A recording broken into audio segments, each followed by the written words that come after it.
કૃષ્ણાજી પુલ માટે અગાઉ પણ પુલ ટેન્ડર કરેલા હતા, તે જ રીતે આ વખતે પણ ટેન્ડર કર્યા હતા, જેમાં 2-3 પાર્ટીઓએ ભાગ લીધેલો છે।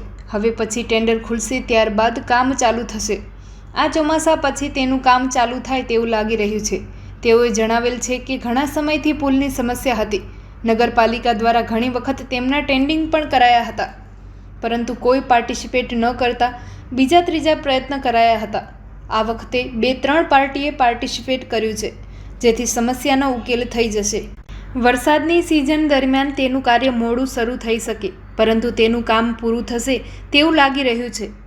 કૃષ્ણાજી પુલ માટે અગાઉ પણ ટેન્ડર કરેલા હતા, આ વખતે પણ ટેન્ડર કર્યા હતા અને એ ટેન્ડરમાં 2-3 પાર્ટીઓએ ભાગ લીધેલો છે।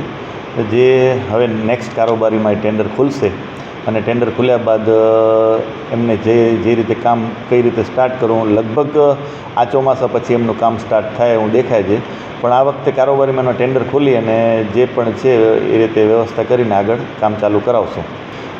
ઘણા ટાઈમથી પુલની સમસ્યા હતી, નગરપાલિકા દ્વારા ઘણીવાર એમના ટેન્ડરિંગ પણ કરવામાં આવ્યા, પણ કોઈ પાર્ટિસિપેટ ન કરવાના હોવાને કારણે બીજા ત્રીજા પ્રયત્ન પછી અત્યારે આ વખતે પાર્ટિસિપેટ 2-3 પાર્ટીઓએ ટેન્ડર ભર્યું છે ને ટેન્ડર ભર્યા બાદ હમણાંની નેક્સ્ટ કારોબારીમાં ટેન્ડર ખોલી અને જોશું કે કઈ રીતે થઈ રહ્યું છે। એટલે સમસ્યા હતી પણ હવે એનો ઉકેલ હવે થઈ જશે એવું દેખાય છે। આ વખતે જો વરસાદ ચાલુ થઈ ગયું હશે તો કદાચ કામગીરી થોડીક લેટ ચાલુ થશે, કારણ કે વરસાદની સિઝનમાં પુલનું કામગીરી કરવું શક્ય નથી હોતું।